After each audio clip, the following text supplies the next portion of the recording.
Welcome to Midnight Fears, where it is always midnight.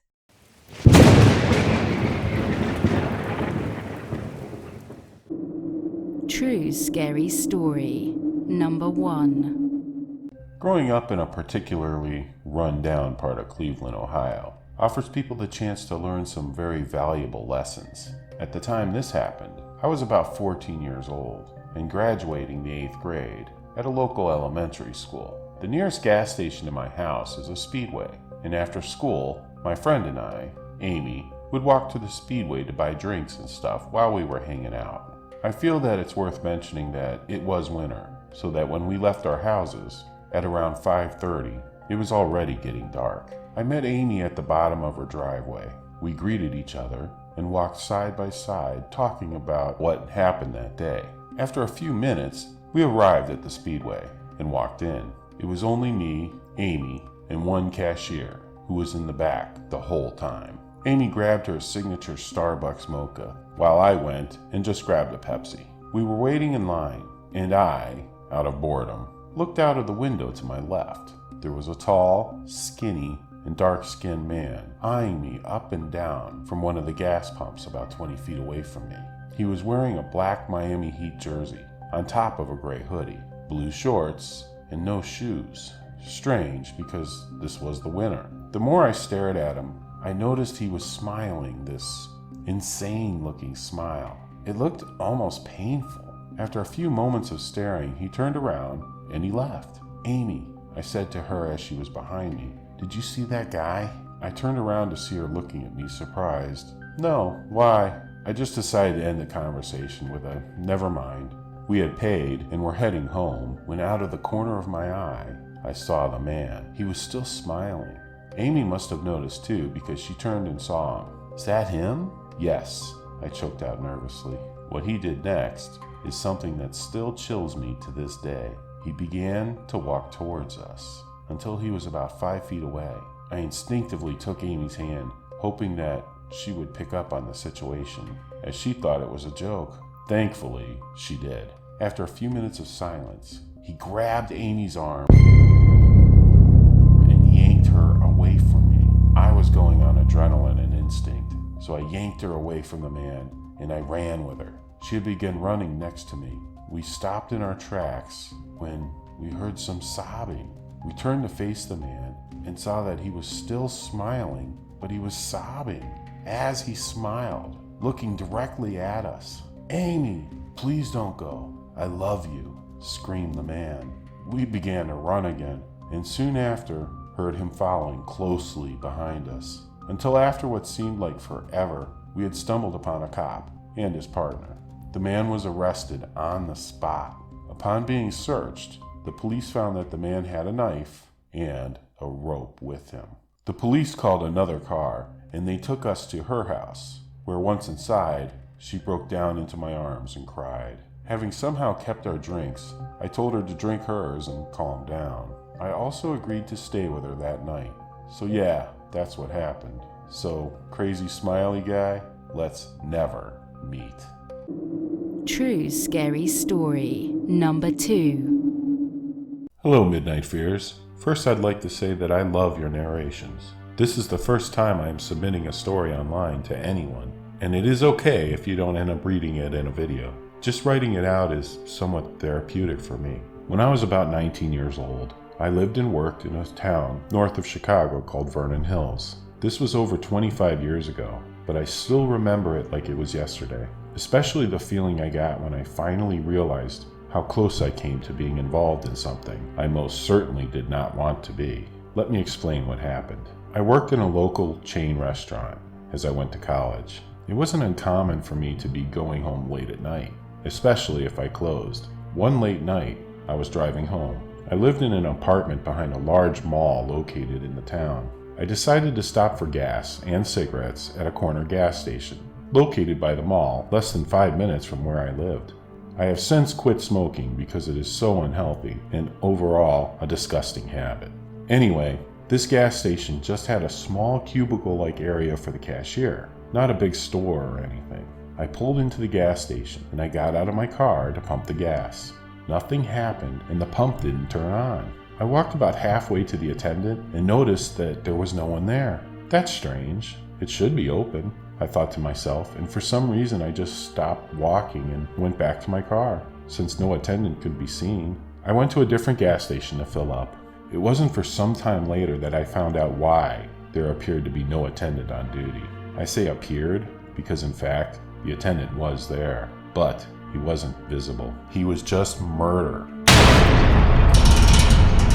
by a man in a robbery only minutes before I got there, and his body was laying on the ground of his cubicle.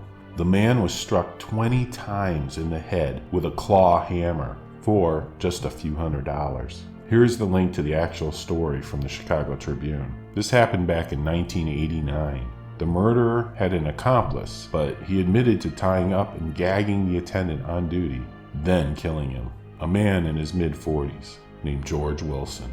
The murderer's name is Don Bartels. It was reported that after he tied his victim up, he stopped for a 5-minute smoke break before beating the man's head in with a hammer. The judge in the case was quoted saying, "That must have been the longest 5 minutes of Wilson's life."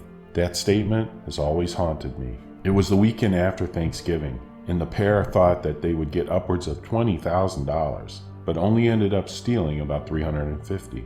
They were caught and sentenced almost a year later. The killer got 90 years, and his accomplice received a 50-year sentence. This has greatly bothered me over the years, and I still think about it occasionally. I have mixed feelings from this episode in my life. I was absolutely shocked when I first heard the details, realizing that I had just missed this horrendous murder. It was almost surreal for me. I often thought to myself, what if I had arrived just a few minutes earlier as it was happening? Could I have prevented that man losing his life? Or would there have been another body lying dead on the ground? Mine. Also, why didn't I walk all the way up to the cubicle that night? I'm glad that I did not witness the gruesome sight of the poor man's head bashed in with a claw hammer. But then, I could have at least notified the police. I sometimes feel ashamed for being relieved that I didn't get there earlier and missed the ordeal entirely. I am also happy I didn't see the gore for myself. Just thinking about it turns my stomach even today. I feel sad for the attendant and can't help vividly imagining his dead body lying unrecognizable and bleeding only feet away from me when I decided to turn around and just go to another gas station. Now, as I look at my wife and kids, I do thank God that it worked the way it did for me, but I still can't help but to feel ashamed for some reason. Thank you, Midnight, and if you do use this story, please just refer to me as a loyal fan. True scary story number 3. It was the end of my senior year in high school. We graduated and had a great time.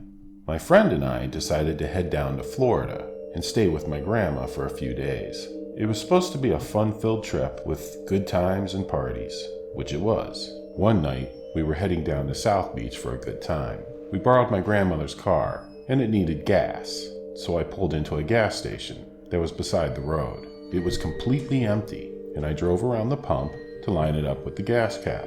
No one was there. I opened the car door, got out, and put the dispenser in the car. When I turned around, there was a young girl standing right there in front of me. She was only a couple of feet away. There wasn't a soul around before that. She just appeared. The only way that she could have done this was if she was hiding behind the pump and slowly crawling to the other side as I pulled up so that we couldn't see her. I was startled as she just appeared there. She looked to be about 20 years old and was really skinny and dressed in kind of an out-of-date fashion. She looked like she belonged in the 60s or 70s maybe. She asked me for a ride, and she said that she was desperate. She was trying to get to her boyfriend's house and wanted to go in our direction, so I agreed. Something didn't feel right about this though. I mean, aside from the fact that this chick just appeared out of nowhere. I asked her to look in her bag, just to make sure that she wasn't carrying a gun or something and wanted to hijack my grandma's car. My grandma was tough, and you didn't want to get on her bad side, or experience her wrath. The young girl smiled and willingly opened her bag. No gun, but her belongings were just all old. That's the only way to explain it.